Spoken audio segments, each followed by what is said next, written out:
On this episode of the John 1911 podcast, the Raider 1911, more P320 lawsuits, FN 10mm bulge, and she's all legs.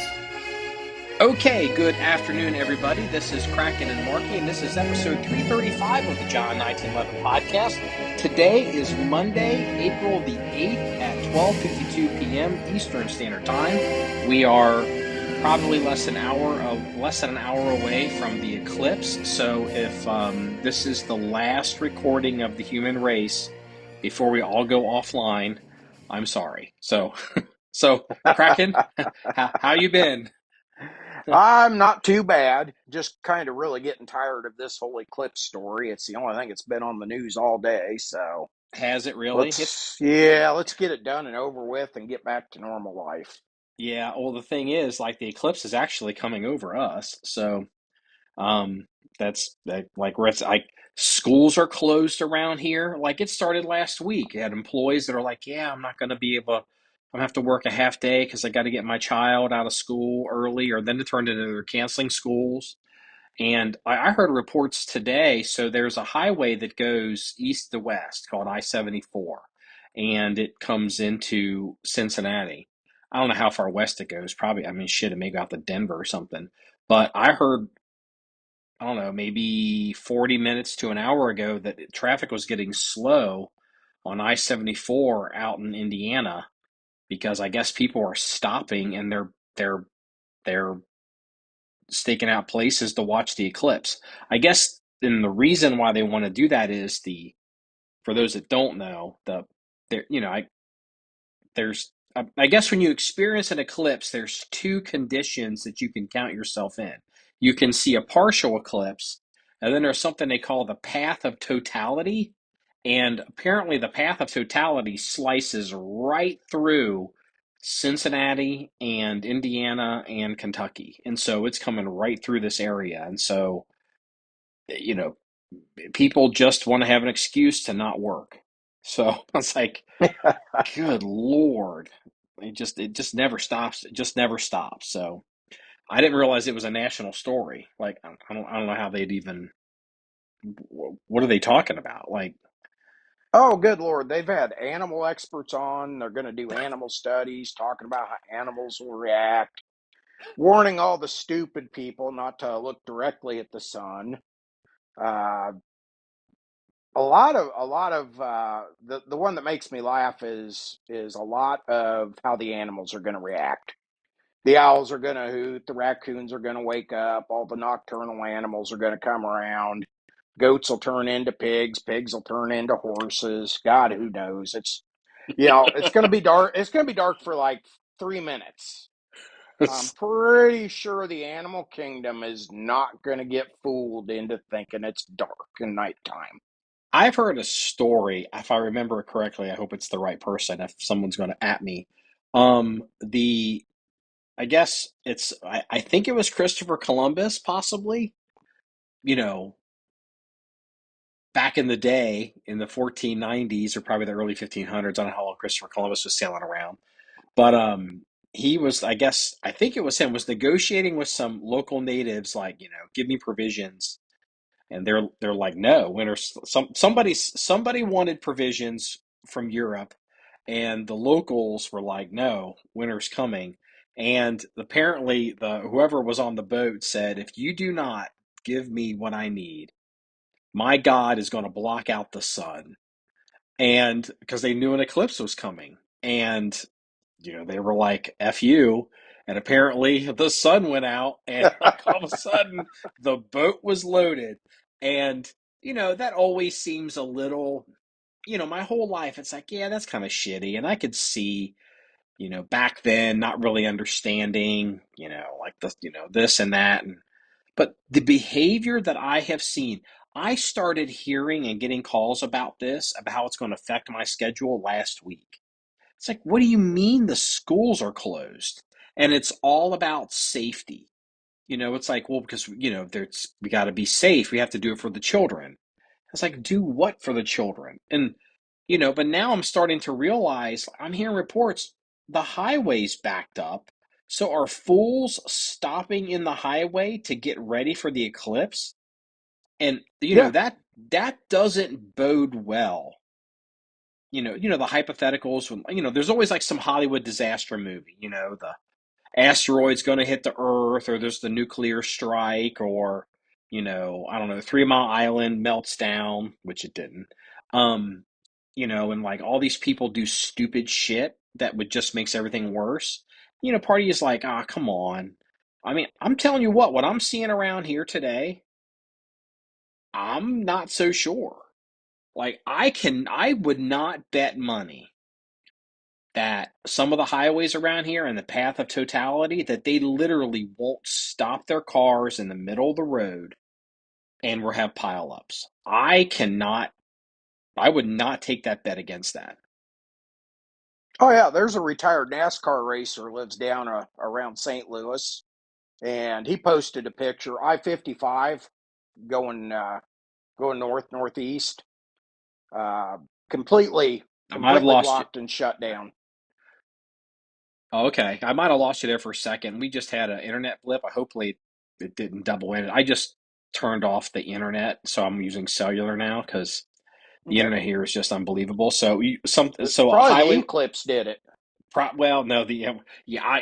Let me tell you something. Spectrum would love to blame the eclipse, but these fools, it's unbelievable. So that's why I can't wait till we're in the new office and the two new locations. So yeah, I mean it's just like whatever. I mean I'm kind of tired of it too, and I'm sure people that listen to this podcast don't want to hear about the stupid eclipse. So anyway, you were All, something I all heard. I have to add is I am totally prepared for the eclipse. I have magazines loaded. I hope 5.56 is big enough to shoot goats because if they start walking on their hind legs and speaking in tongues, I'm taking them out. Your goats are so cute. You not shoot them damn goats. It's like,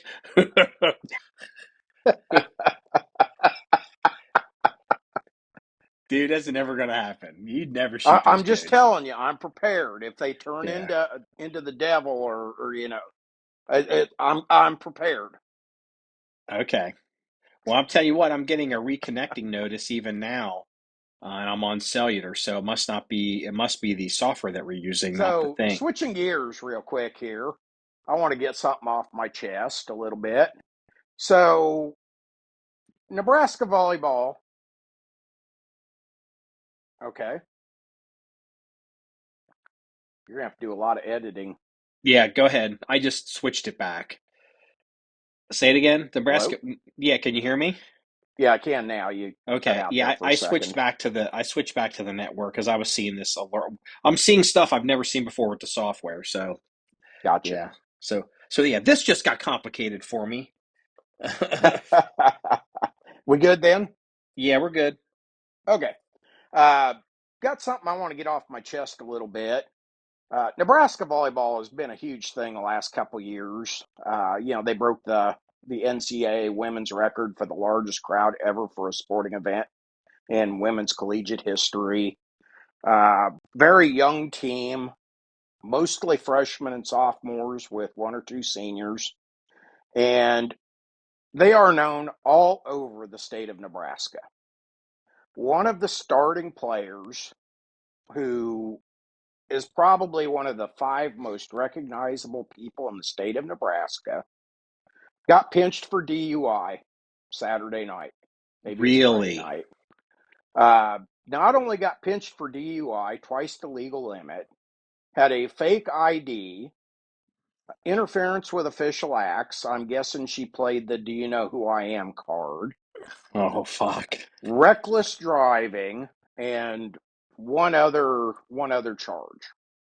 Okay, college kids do stupid stuff all the time, but she was driving a 2024 Audi that came in the name and likeness deal, and basically about half of the state of Nebraska is making excuses for her, stating, well, cut her break. She's a kid. Well, she's 19. I point that out. And everybody starts chirping, well, she's still a kid because your brain is not fully formed until the age of 25. Oh, fuck.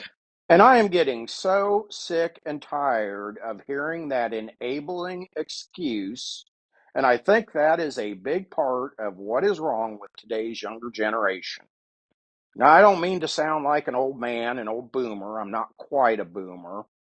But we've got 18, 19, 20-year olds working around nuclear weapons in the military, standing arm watches, working as police officers with the ability to take a human life if needed. And a volleyball star goes out and gets a DUI, and we're just supposed to swallow it because she's still a kid.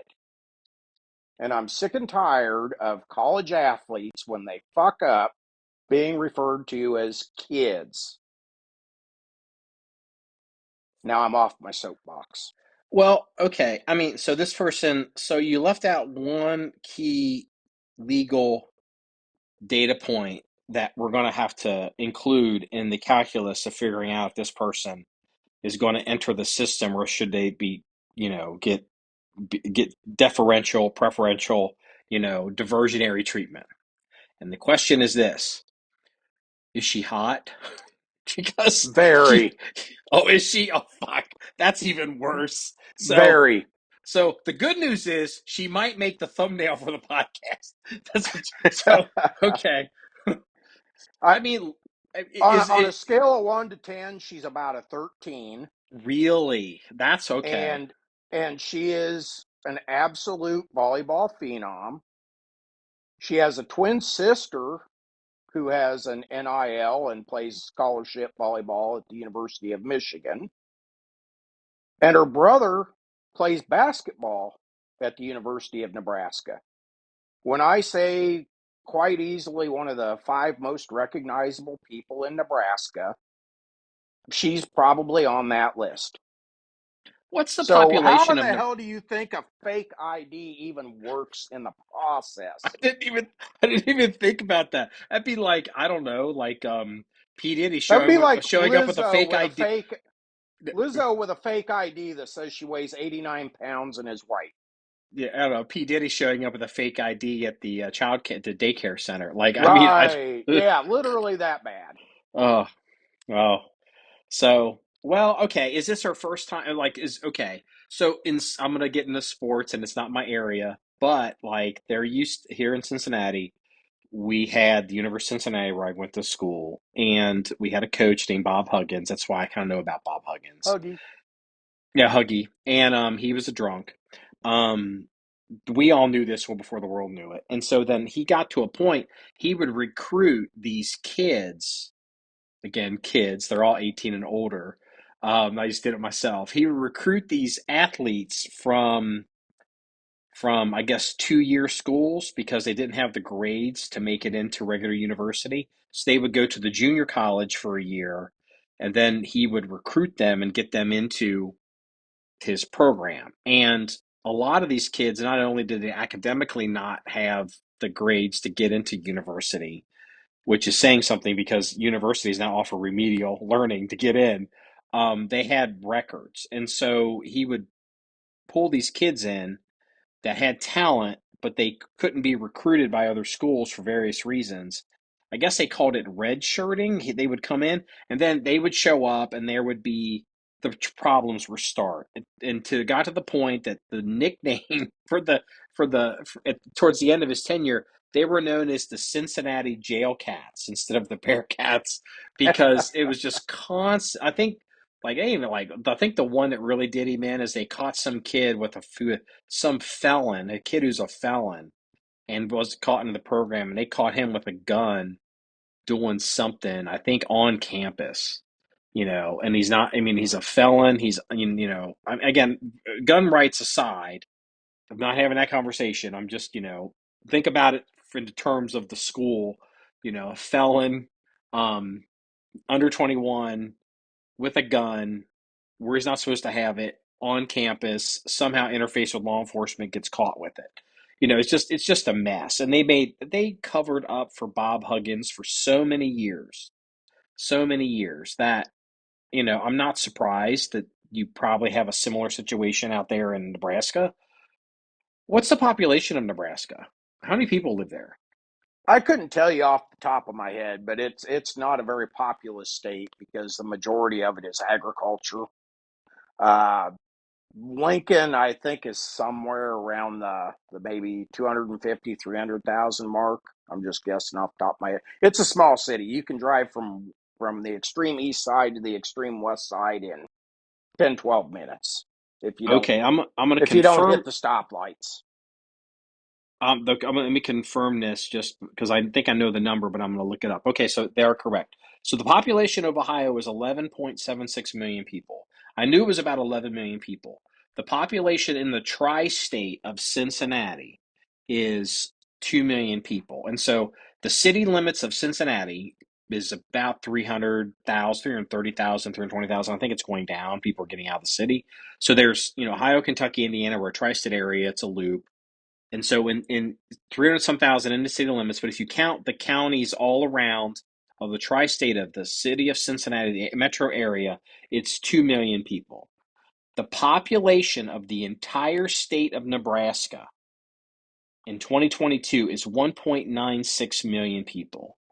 So we have more people in the tri-state than you have in your entire state of Nebraska. And that's pertinent because the smaller you are, the bigger the fish get to be in the pond.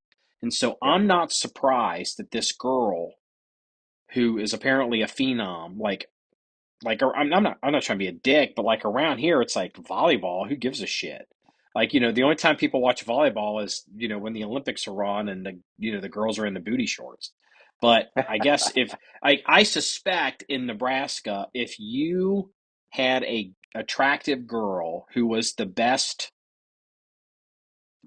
curler who like slid the metal thing across the ice, she'd be a state superstar. West Virginia is the same way. I'm originally from that part of the country. And, it's such a small state that anybody that does anything of note becomes like famous.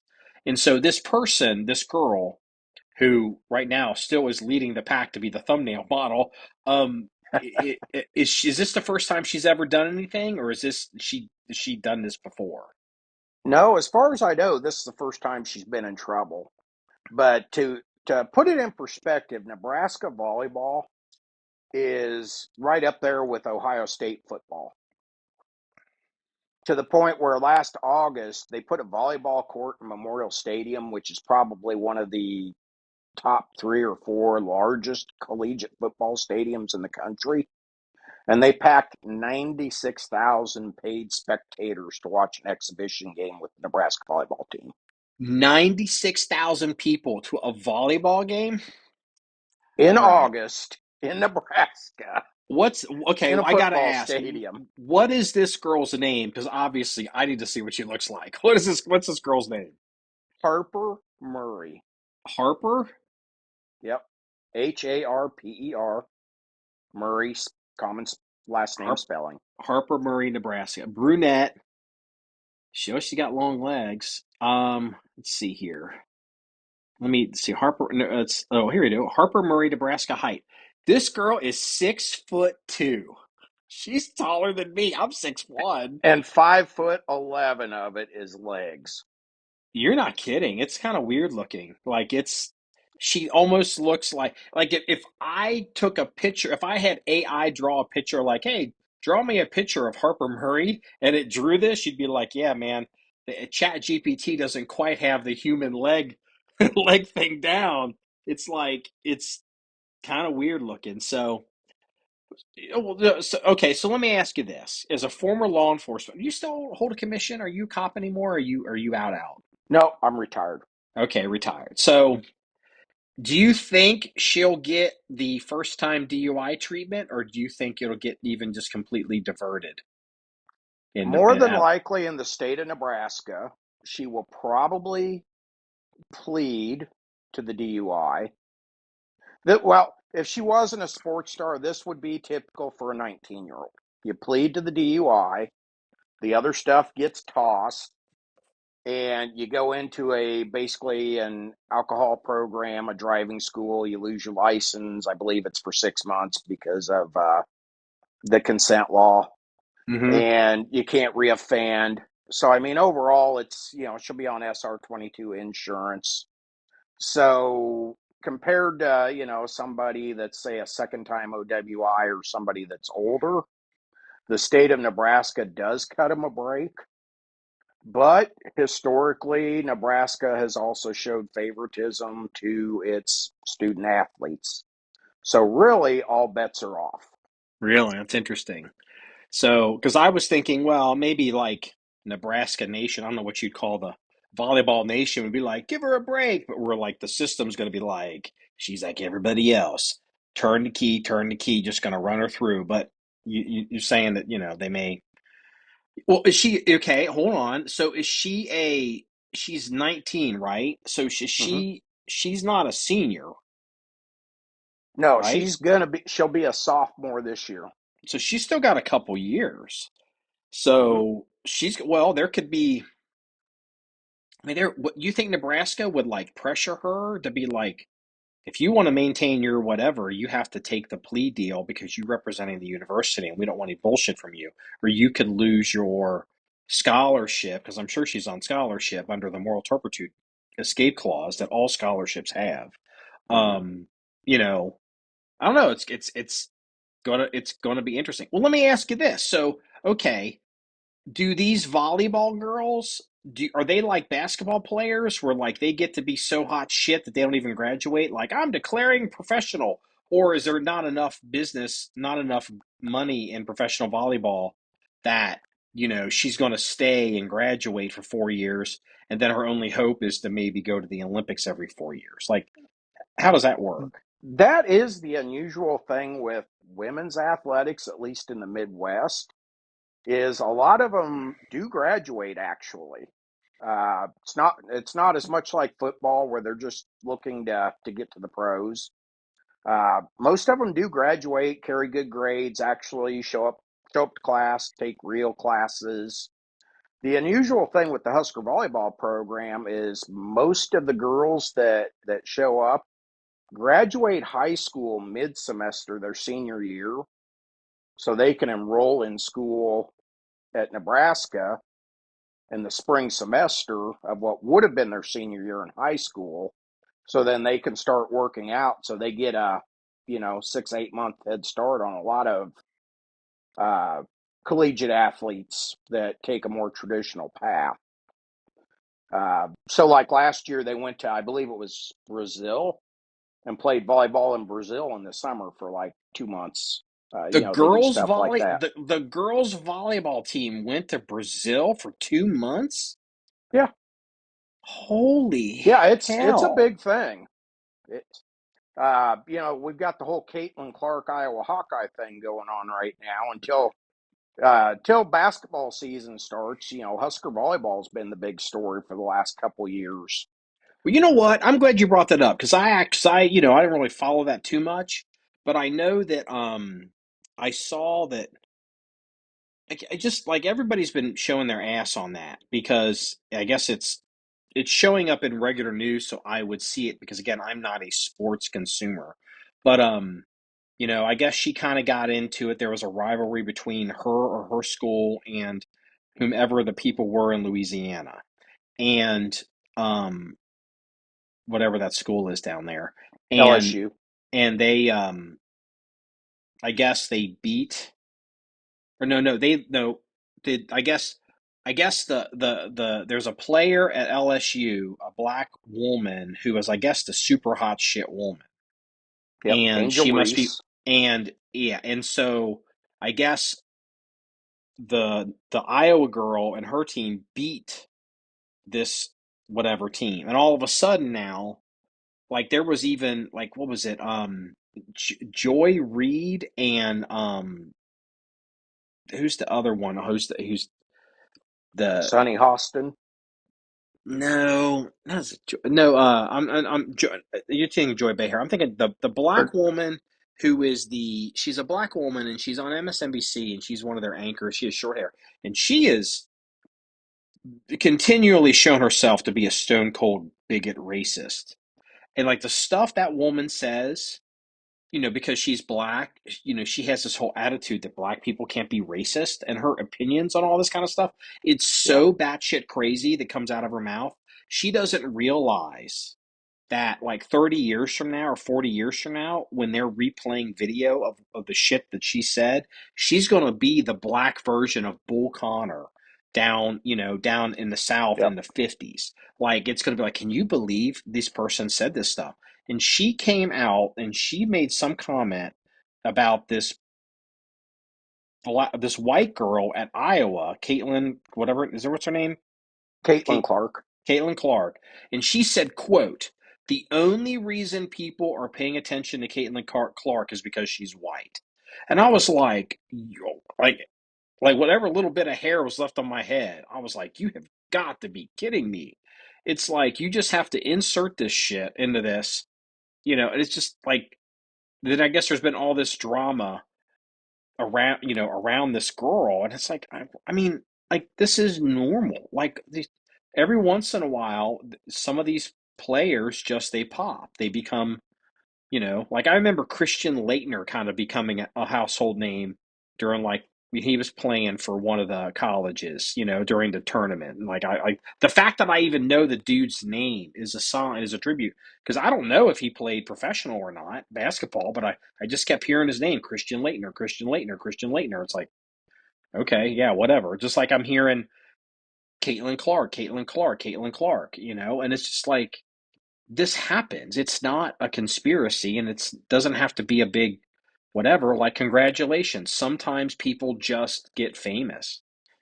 Hmm. Don't end up drunk driving a 50, $60,000 car, which is weird to me because you're like, because I forgot that these people, they're, I mean, like, a superstar college athlete is essentially like a professional athlete now, right? Like, they can get paid, Yeah. right? Because you said something likeness.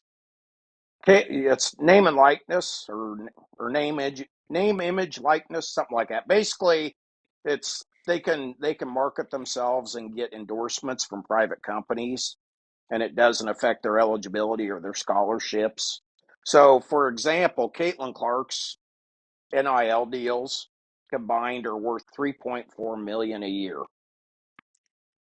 Are they allowed to accept cash, or is it Yep. only like cars? They Yep, can actually get.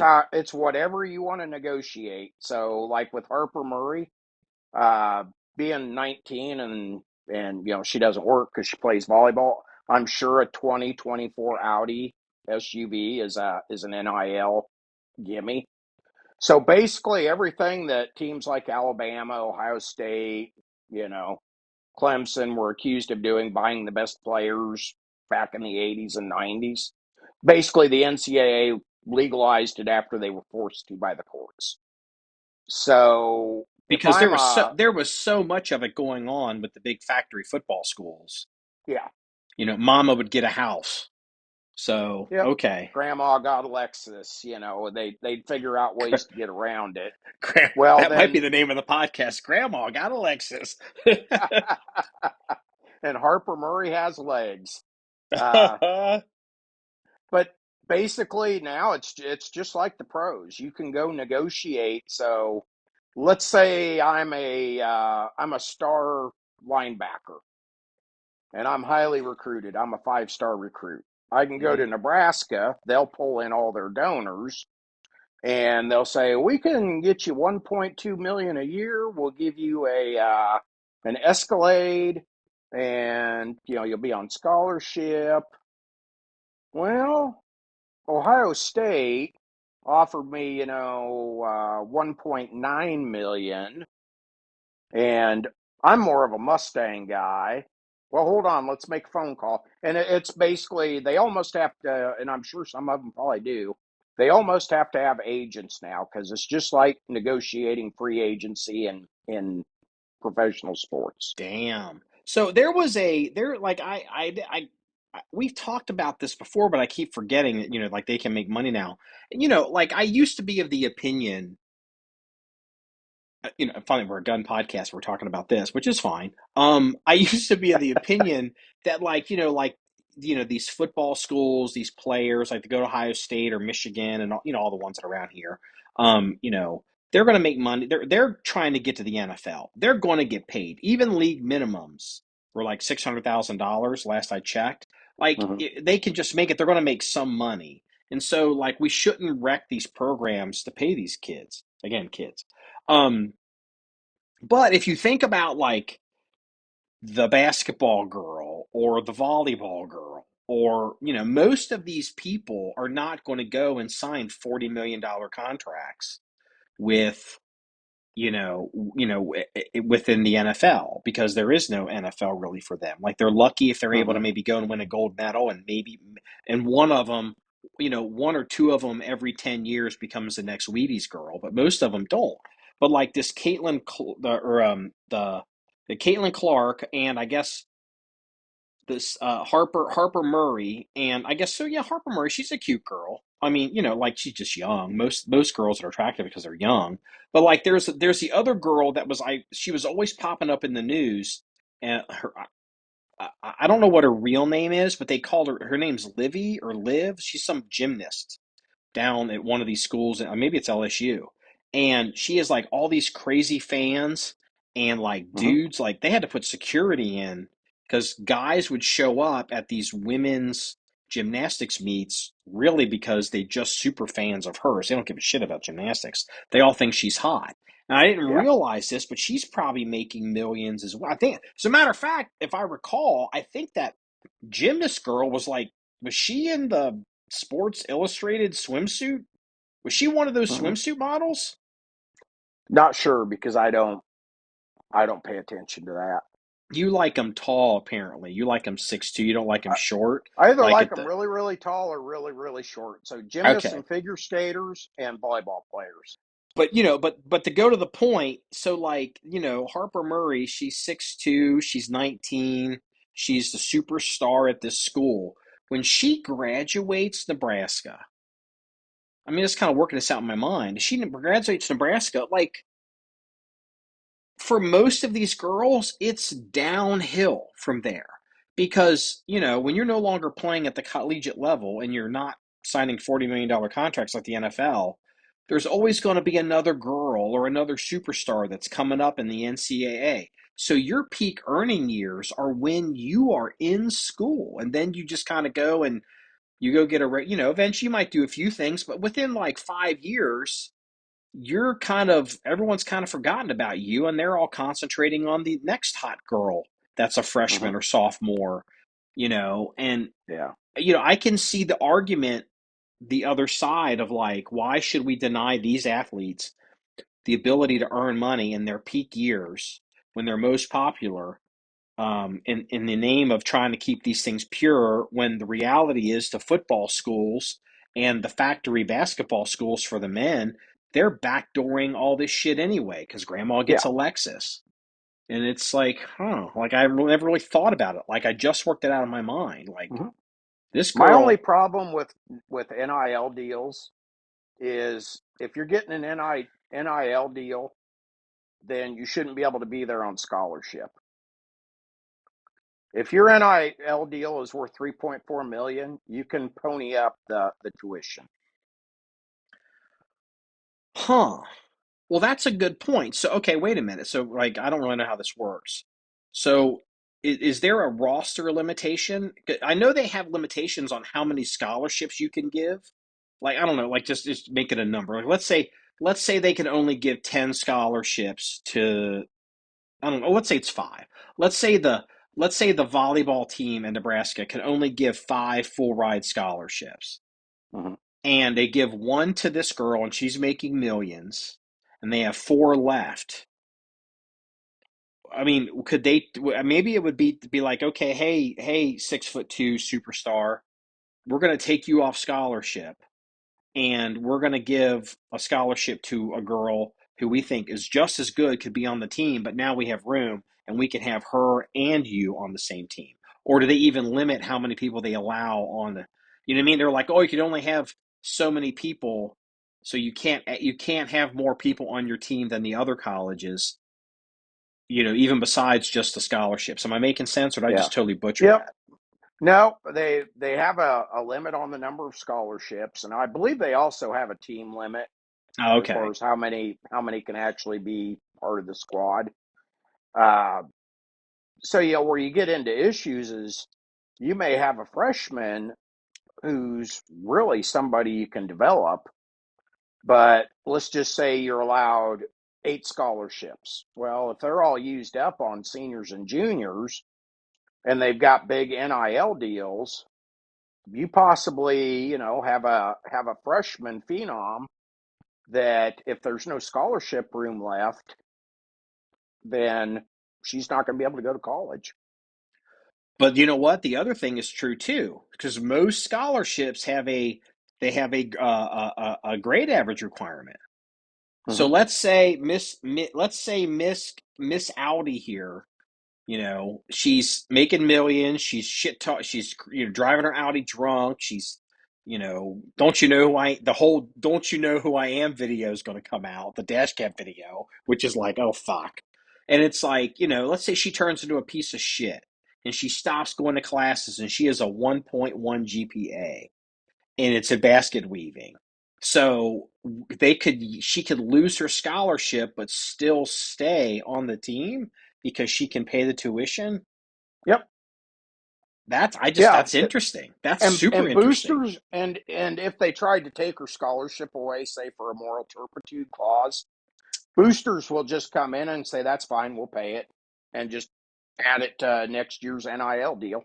And on top of that, the politics, if you take her scholarship to make the boosters have to pay, they're going to turn around and be pissed off at the coach, at the athletic director, at the school for fucking with their star player who's Not necessarily, because it turns into PR spin. The boosters have deep pockets, so they don't care as long as they can keep the players they want. The boosters have too much say in college sporting events anyway. So if Coach Cook has to say, "Hey, I have to do it. It's in the policy. My hands are tied."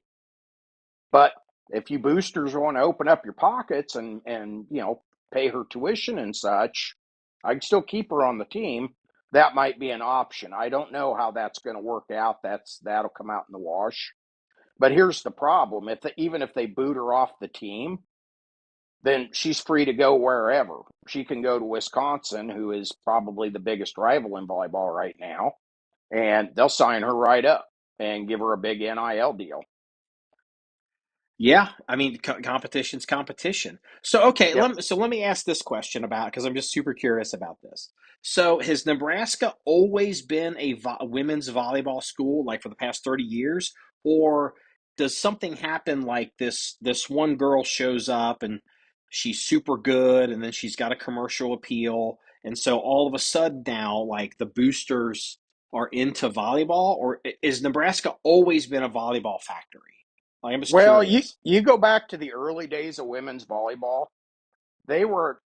They did a documentary on the Nebraska program this year, and basically the way it started out, they were playing in a little field house, uh, doing bake sales just to get uniforms, and they would give out free volleyball tickets to everybody going into Memorial Stadium on a Saturday for a football game, just to try and get people to go watch volleyball. And then Nebraska Public Television started broadcasting the games, and it started growing in popularity, and then it just blew up. So long story short, How long ago did were they? What time frame were they giving away tickets? Was that recently or in the uh, 70s? mid to late 70s, I believe. Okay. Uh, but they've always been, since college volleyball became relevant, they've always been a powerhouse. I'm not sure how many national championships they have, but it's multiple. Uh, Numerous players have went on to the Olympics, went on to play professional beach volleyball. I guess there's now a professional volleyball league. It's not going to pay 40 million a year, but you could probably, if you're good enough, extend your career out and get paid 6 figures anyway, probably, to I mean, play volleyball for another 6, 8, 10 years. that's really good actually. I mean, it's yeah, I mean, Yeah. I'm And surprised then the it's that money is much. they come back and coach. Do they get wait a minute. Like they get paid big money? In the pro volleyball league, I don't know what the average contract is, but I'm sure it's over 6 figures. So they Okay, go I do just that for a wow. few years, but then they come back to the collegiate level and they start as an assistant coach and work their way up to head coach, and then again make a nice 6-figure living coaching volleyball. So okay, so let me ask this question. So this is kind of, and then we'll get because we got to get on to some guns before we can't be the whole volleyball podcast. So this Harper Murray girl, this Harper Murray girl, like they can either do two things with her image because she's going to have a PR person. If she doesn't, she's hired. I guarantee you, she's in a process of hiring a crisis PR professional right now. And so they're Yeah, going to have to go two ways with her image. They're either going to have to do acts of contrition and rehab and like keep her like as the good girl, whatever, opinion, player, athlete, the example, kid or that made a mistake. the kid made a mistake, or she could be the bad girl of volleyball. And then she's the rebel and whatever, and she shows up and she's smoking cigarettes, as she's serving the ball. And so what are the chances if this I've never heard of this person. Like I remember I was surprised that the gymnast that made all the news in LSU ended up I get did we determine that she'd been in the Sports Illustrated thing? So so what are the odds that this Harper Murray girl is going to end up I don't know next year Sports Illustrated? Oh wait a minute, don't they do the athlete? Don't they do doesn't Sports Illustrated do the special athlete editions as well? I don't know because I don't subscribe to Sports Illustrated. They're I too obviously don't political for either, me. but I'm just but there's a natural progression where they Yeah. try to the one guy who is dating the Taylor Swift. I mean he's come out and said that he wants to have a career outside of football and he wants to get into movies. He's trying to half the stuff that comes out in the media or photographs with him and Taylor Swift, a lot of people don't realize they let the media know where they're going to be so there can Oh be yeah. photographs. They're trying to build something, and I'm just curious, how far down does that go into college sports? Because it was obvious that the LSU girl they were trying to make her into something because she was showing up everywhere. That wasn't an accident. And Yeah. then will the Harper Murray girl, has there ever, how, okay, the superstar volleyball player in Nebraska, when you turn on your TV and the local Chevrolet dealer, is she doing ads for the local Chevrolet dealer? Come on down to Nebraska Chevrolet, and, you know, or I guess I guess she'd be at the Audi dealer. Like this, I mean, you know Yeah, what I mean? she's not even having to do that. She's just got to show up and play. Here's your money, here's your car, just show up and play for Nebraska. What are they paying her for? I mean, but the To name, play image, at and likeness. Nebraska instead of Wisconsin, But basically. who's paying it? Somebody's got to pay it because the Various college. various various alumni and boosters and businesses. Uh, there's very little return on investment other than you're pumping up the program. So there's no companies actually giving her money with the idea of I don't know, we approach Harper Murray and I'm like, hey, I need a spokesmodel for the John 1911 No, clothing brand. no. Uh, Holy there's shit! well. Here's another example. Same volleyball program. Lexi Rodriguez, best Never libero in the country, maybe in the game ever. never heard of her. Don't even know what Has that position is. has an NIL with it's the one position short girls can play in volleyball. Uh, has a NIL deal with Adidas worth a Adidas. whole pile of money. Basically, she wears Adidas shoes on the court, and they might make a few posters with her wearing Adidas shoes. Okay, well that makes sense to me. Hey, here's a check. We'll start wearing our shit. I don't Yeah, know, I don't know, do you see a volleyball player? I don't know, she's leaving. Then we're gonna get off the volleyball, but she's leaving I don't know, she plays the game and she's leaving the court, and she just happens to have I don't know a Cartier or Rolex watch on, and they're she just stops and they're like click click, and it's I have to keep looking at her name. Harper Murray wears Cartier. Like, I mean, but you're saying it's That's just Deion Sanders' kid at Colorado, literally with trying to get a good enough watch endorsement. I shit you not. Yeah, I'm not unfamiliar with Deion Sanders. He's but okay, all right. You know what? Let's get off the vol. Since we're in the sports, I want to ask you this because this is one because you seem like you follow this. So obviously, since I live in Cincinnati, and I swear we're going to talk about guns here in the end. I live in Cincinnati. Um, I'm not unfamiliar with Pete Rose and the gambling. We've talked about it on the podcast. Well, all of a sudden, I started getting people sending me things, podcast at john1911.com, about Pete Rose.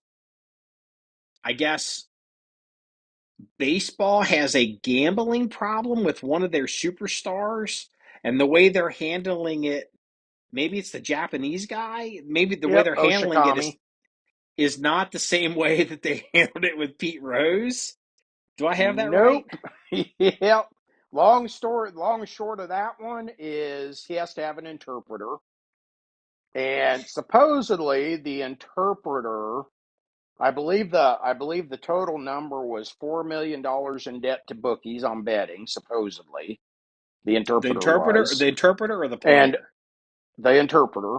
And Oshikami, out of the goodness of his heart, paid it all for him. Huh. What kind of betting was it though? Was it on baseball? I don't know if it was on baseball. I know he bet a lot on soccer and some other sports. It was all sports betting. Uh, but supposedly, the interpreter, his bookie allowed him, to run up $4 million in debt. Now, I don't know what bookie's going to allow somebody that makes interpreter money to run up if you're running up $4 million in debt to a bookie, you got to be a somebody. Your name better be uh uh, fuck. Michael Who's the guy? Jordan.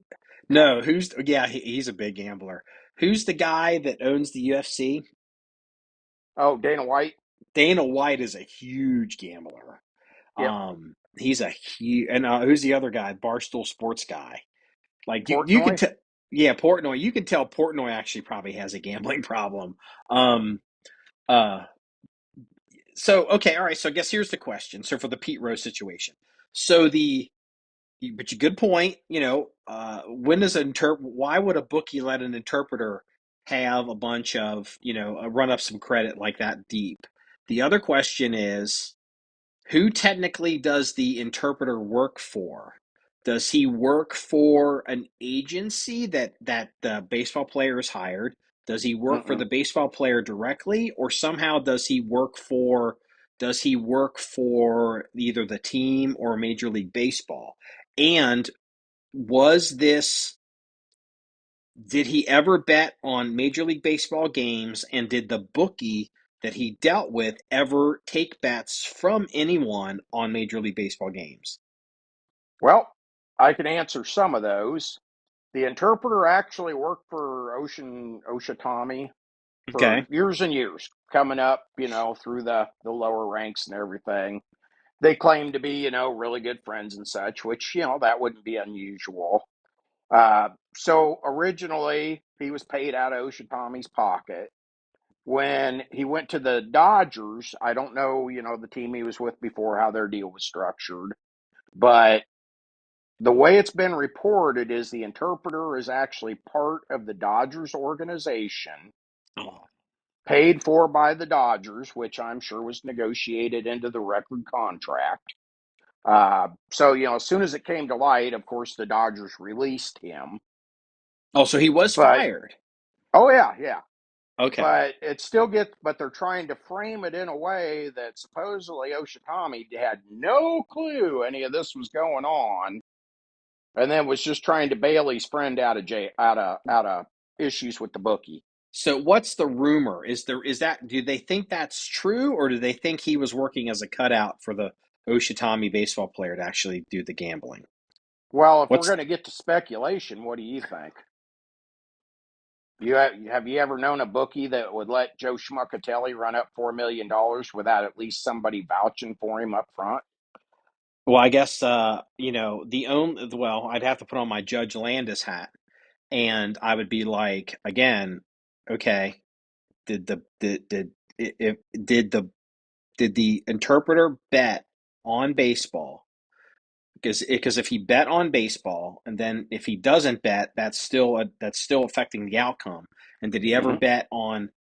If the answer is that the interpreter ever bet on baseball, or even worse, bet for or against his team, I would judge. I think Judge Landis would ban them both. Hmm. I have to go with Judge Landis. I You defer to have Judge to Landis. take a really big leap of naivety to believe that Oshitami had no clue what was going on, at the very least. Yeah, so it's And $4 million, right? $4 million is a lot of money. yeah, Yeah. so you just can't go into a bookie and say, hey, I work for Oshitami, so I'm good for it. That bookie, when you get that deep, is going to want to hear from Oshitami himself Oh yeah. saying, "Yeah, I got him. Let him bet." Okay, well So at hold the on here. very least, he was complicit. Here's another question, and this could be pertinent. Is this bookie in a sports book in Las Vegas? Is this bookie in a trailer in Los Angeles, or is this bookie sitting in a building in Japan? Where's the bookie at? Not 100% clear, but the way I understand it, it was a bookie in California, not at a legal sports book, They're because a fucked. legal sports book does not let you run up a tab. You know what? I mean, here's I got look. I'm a pretty big dick about Pete Rose because I knew Pete Rose's bookie. I don't need to rehash all that shit for people that have heard me say it 100 times. If I was the commissioner of Major League Baseball, I'd ban all their asses. Because it's like if you don't do this, the shit gets out of control. And it's just Hmm. like coddling the criminals in these cities and not putting people in jail. Like yeah, I'm sorry, Yeah. whatever team out there, and I'm gonna get hate mail on this one because I'm sure there's people, dude. When I tell you what, because you didn't work here back when this happened, but I had mentioned the Tom Brady the Deflategate, and Deflate I gate. and Yeah. we had an opinion on it because I saw the video and I saw the spontaneous utterance type response from the other team player who touched the ball and like he was like, "What the hell's wrong with?" Like you just see on his face, and the amount of hate, dude. I mean, I shit you not. We got hundreds of emails and comments. Fuck you guys, fuck, because all these people that are like psycho fans of the Tom Brady. I couldn't have picked out Tom Brady from a lineup back then. Like I didn't really know who he was. Like I have more of an understanding of who he is now since he got divorced and all that shit made the papers. But like I really didn't understand like he was that big of a like I didn't appreciate how big of a hornet's nest I was whacking because I don't really follow sports. But man, I mean, like it literally like we had people that bought Chris Kyle shirts, memorial shirts from us that were like "F you" and the horse you rode it on, you sons of bitches just Yep. because over that stupid football.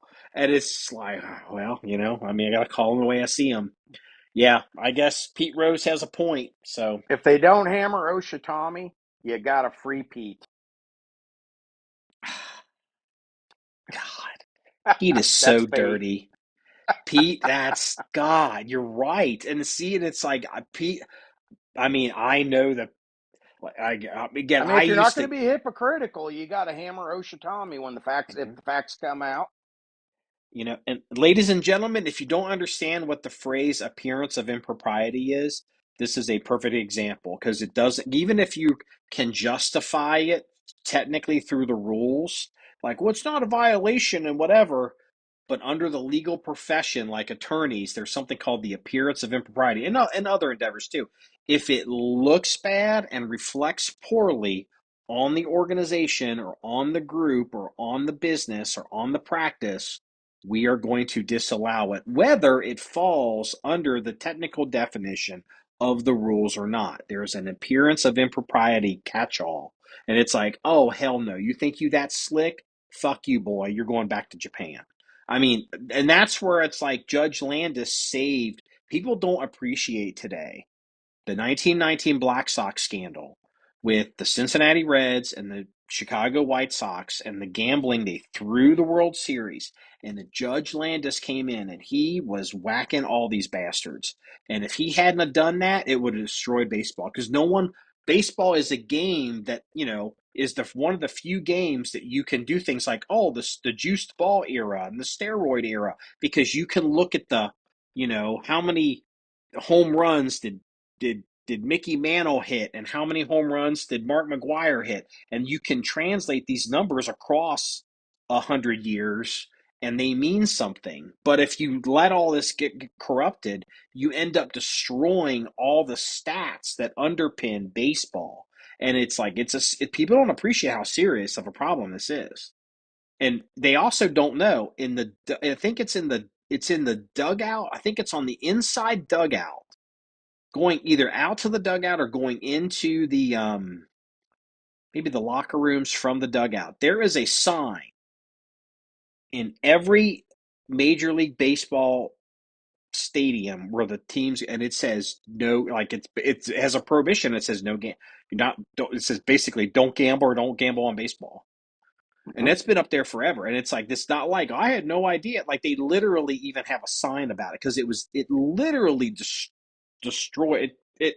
It's a miracle it didn't destroy baseball. Yep. I And mean, that goes across sports in general. Just going backwards a little bit on the Harper Murray thing. I know for a fact that they have classes, especially for incoming freshmen, that the title of the class is "Don't Do Stupid Shit." well, yeah, it's We like, had those in high school. well, yeah, they always, Team meeting, don't do stupid shit. Don't smoke, don't drink, don't get caught, doing vandalism because you'll be off the team. yeah, and they've even had like, uh, you know, uh, like the guy talking, he's like James Smith, linebacker, Ohio State, majoring basket weaving, just so the dude can Right. maintain a GPA. Like that shit's real, Yeah. or yeah, I mean, so Majoring in physical education. yeah. Well, and that's why whenever you see one of these athletes that actually has like a real degree, I can't remember. Wish I could remember who it was or what sport it was, but there was some guy. He was playing some sport and like, yeah, what's that person got a degree in? And or like it was like I think it was engineering or some shit. Like Mm-hmm. it was a real. It was like a real science degree, and it was like, God damn, good for him. God bless him. Mm-hmm. Um. So uh, okay, we got it. We got to get off. We got to get off the sports. So all right. So we're going for over close to an hour. I posted a video or I posted a question, kind of asking the viewer or the reader at home, what did they think about the Tisas 9 millimeter caliber Raider, the Musoc, not the Musoc, it's the M45A1 pistol, but Tisas is reproducing it as a 9 millimeter. And I asked people like, what do y'all think of this gun in 9 millimeter? Because it's a fantasy gun that never actually existed. And I'm a 9 millimeter 1911 guy. And I tell you what, I thought the post was much better received than I expected it to be. It's still early, but what do you think? Oh, I can always go in there and stink it up for you if you want. No, no, no, no, no. Don't be their Pied Piper. We've had to ban a bunch of people. Well, I mean, I think once you get past the boomers and my two World War champion 1911 guys, I think as more and more data and more publicity comes out on the performance upgrades of 9 millimeter versus say 1990 9 millimeter ammo, I think people are becoming much more accepting And I think some of the double stack 9 millimeters that are becoming popular, such as Staccato, the Wilsons, I think people are much more receptive to a 1911 and 9 millimeter nowadays. Yeah. The appeal of, like I we actually could have purchased one of those, and I posted pictures of it and links to it. We've had when those they're actually decommissioned U.S. Marine Corps M45s that are struck through. Like they have the Marine Corps was like, you got to strike through the USMC on, and we could have bought some of those, and while there was some appeal, part of me was at the time, number one, I was aware that those guns, when you shot them a lot, they were literally the frames were cracking and splitting. They were having pretty significant failures, and so it wasn't like a gun I felt like that you could like run it a lot. I mean, if they were torn up, the wear wouldn't be an issue. But it didn't appeal to me. It's like, I've got enough 45s. I got plenty of 45s. But then when I saw that Tisas has this 9 millimeter clone, which I'm sure will be screwed up. Like technically it'll be double. It'll have dual radial lugs. I'll be real curious to see if it has a ramp barrel or not. But it's going to be over railed and over lugged for 9 millimeter, and it'll be interesting to see if it shoots. But the thing is, the appeal of it is, it's a fantasy gun. It never existed in 9 millimeter. TSOS is making two versions. They're making the 45, and if you look on YouTube and you look on the internet, all these dudes are buying the 45 caliber version. I have yet to see a single anybody of note have one in 9 millimeter. Of course, now if they listen to this podcast, they will. And it's like the only one I would ever be interested in is 9 millimeter. And I started thinking about it, and it's like you even look at them for sale. There's tons of these 9 millimeters sitting because everybody wants the 45, and I'm like, they're going to discontinue this gun. They're going to discontinue this gun, and I'll wish we would have bought one, and all of a sudden it'll be discontinued and it'll be super expensive and like it'll go up. It's like I'm not spending $1,000 on one of these things. You know what I mean? It's like it's a T-sauce. Come Yeah, on. Like I just like they're not that good. Like I understand that they're good relative to Rock Island Armory, and maybe these Citadel guns, but it's like, come on, like don't oversell this, kids. And it's like, oh, I can get a 5-inch gun, 9 millimeter with a rail, and you know what? We could shoot some drills with it, do some stuff with it once in a while. So the people that just don't want to have to see $5,000 Wilson guns, we can be a little bit more approachable. You know what I mean? And it's hmm like, I think we should probably buy one, like because they're going to go away. No one's buying these yeah. things, Well, and we and get some good video on them, and the price point's right. That might push somebody to try a 1911 in 9 millimeter that maybe wouldn't have before because a $3,000 Wilson scares them off. three If they thousand dollar can get Wilson, in, a $3,000 Wilson is kind of like doesn't really exist. They're more than that now. I mean, yeah, it's like they're you know what I'm getting at though. yeah, you're It's into like the hell, high for fours and 500 bucks, I'll give it a yeah, try. yeah, for they're between 5 and sometimes as high as 8,000. I've seen them. Yeah, Um, but I don't want to tell people like I'm the guy that's kind of been leading the charge on not liking 2011s because they're overrailed and overlugged. And, I don't want people, if we buy one of these TSOS, which full disclosure, we have bought one. It's on its way. It's not here. I don't want people thinking that we endorse this gun, a 5-inch 9 millimeter, you know, double radial lugged gun. I don't even know if it's got a ramp barrel in it. Like this gun may not run that well. It may run well enough to do a couple videos and once in a while and do some stuff with it just to mix it up. But I'm gonna every time I bring that gun out, especially if it doesn't run well, I'm gonna have to caveat it and be like, look, dude, yeah, like this is not the way. Like I'm gonna be real with it. So I was surprised it didn't blow up. I didn't have a bunch of people kind of like, 45, 45, 45. I expected that. Okay, it's still early. All the boomers may still be at work. And so, when they get home at 5 o'clock, they get on a computer and, you may be in there, you may be up all night moderating comments under that post on the Facebook page. So let me tell you right now, you welcome. So, um, what else is there going on? I guess uh, we have. Oh, go ahead. that FN 510. Do you see how bad that brass is bulging? I think you Oh sent my. me a. Was it you that sent me a link on it? Yes. I mean, like, Oh, I don't even think you could run these through a bulge buster and get them back in spec. I'll have to find the pictures of that. There's a dude. He's on the. It's somewhere. So I don't know how I even detected this. So the FN 509 series guns, which is really just a continuation of the FNS striker guns. That there were there were multiple problems with those guns, and they just quietly, made the changes to the gun, then re-rolled it into called it the five, the FN 509, and so they've got one that's in 10 millimeter, and so they call it the 510, I guess. And I had sent you photographs, and there's a guy on the he's shooting like he's not shooting like buffalo bore ammo, is he? Like he's Mm-mm. shooting. I mean, he's shooting. Just range ammo.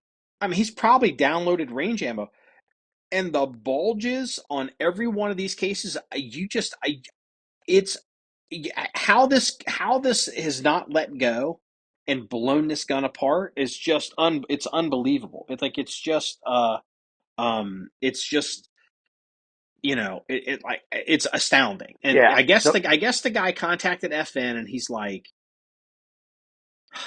"Hey, there's a problem here. Like every piece of brass is bulged." And they go, "Yeah, it's in spec because that's normal." And it's like, Yeah. "Oh These bulges my." are so bad, Stevie Wonder can see them. That's pretty good. I have to admit that's pretty good. Yeah.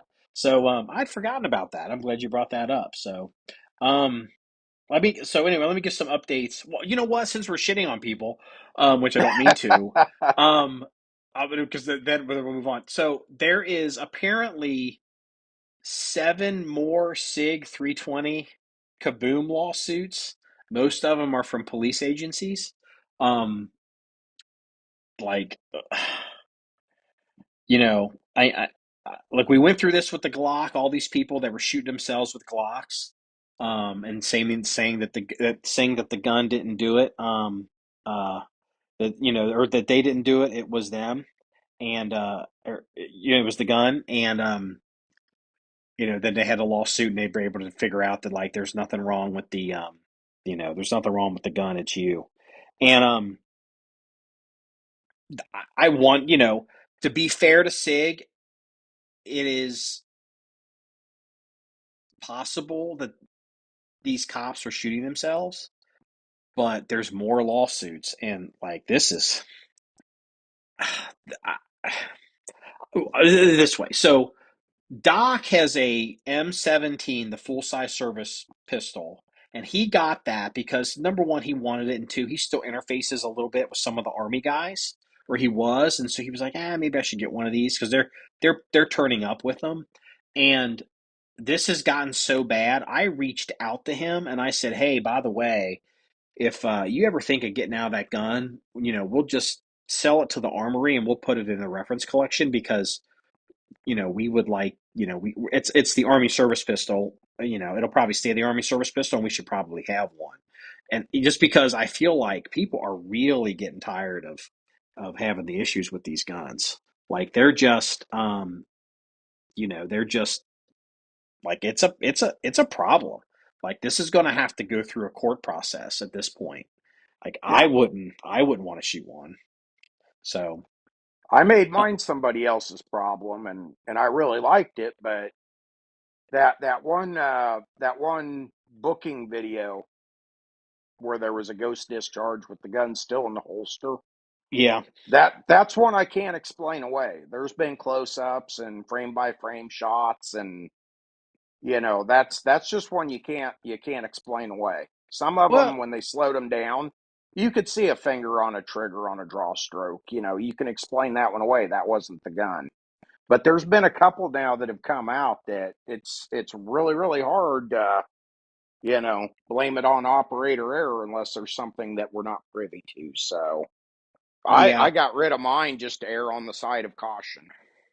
Well, I still to this date, do not know of, I have never seen, I'll tell you what, listener at home, if you have ever seen a documented case of a thumb safety of a SIG M17, I guess, or M18 gun, either unintentionally or negligently discharging or kabooming and kind of blowing up and blowing itself apart a little bit, please send me pictures or a link or something, because I've never seen one that's even had an issue that had a thumb safety.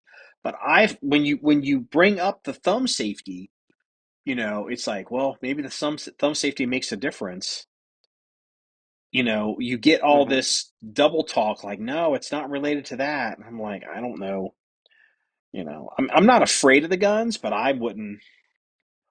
Like, I'm not going to say this person is listening to this podcast, and I'm not going to say his name. He knows exactly who he is, and he talked to me. This was, I don't know, maybe a year ago, about something with the SIG P320 or a version of it. I think probably the M17. I think there was an option, they were using them for work, and I was telling him, if given the choice, I would probably not choose that gun. You know what I mean? It's just like, I was like, Hmm. if you can get special dispensation to carry a 1911 or carry something else, with a thumb safety on it, or they're defaulting to these M17s, I'd be like, especially at this point in your career, it's like, why even risk having the problem at the, you know what I mean? It's Yeah. like, you've only got, so many years left. What, like, I wouldn't, and it's a new gun. Like, you know what I mean? Like, it's the thumb safety isn't quite as intuitive as a 1911 or some of these other guns. It's like, you may have to kind of master that new manual of arms, and, it's not, the ergonomics are not quite down. It's like, I'd rather just roll out my career with something that I'm much more familiar with, that I'm not worried about it blowing up on me, or worse, discharging in a holster. Yeah. I'd be way more worried about a gun discharging in a holster than I would be about it blowing up. Because the gun that blows up ideally is pointed. You're shooting it, so it's not pointed at me. But if it blows up in a holster, I mean, guns that do go off in holsters tend to cause serious injuries. Yeah. Whether it's user induced or not. So, um, I'm going to say this. I shouldn't. In full disclosure, there is a high likelihood that a new Wilson 1911 will be showing up, but we're not gonna, I can't really give any details on it. But when it does, if it does, I believe it will. Um, I haven't paid for it yet. So until I pay for it, it's like, you can't, I'm not Grand Thumb. Like, we got to pay for our shit. Like, I'm just telling you. So, when we pay for it and it shows up, I think it will come as a quite the surprise for a lot of people that have been harping on a couple of well-known 1911 people who have been disparaging red dots and lights, and we'll just leave it at that. So, we'll just leave it at that. So, um, you know what? We're just gonna call it. They were not gonna do a police blotter today. We're behind with all the range construction. We have now have power at the John 1911 range. They trenched it in, set a pole. It's been very difficult getting content out on time, and I didn't expect all this to take this long, but so I apologize to people wondering kind of like where the podcast is and where content is, but we're going to go ahead and call this. And I appreciate we appreciate your continued patronage and listening ear. So, anything else you want me to say before we go ahead and toss it, Kraken? No, I'm going to go ahead and gun up and get my plates on and go see if my goats are, walking on two legs and talking in tongues. Well, this wraps up episode 335 of the John 1911 podcast. If you want to see number stories or pictures and links, please go to the website at john1911.com. That's JOHN1911.com. Remember, it's all about shooting guns and having fun. Everybody, have a good day. Have a good day and stay safe.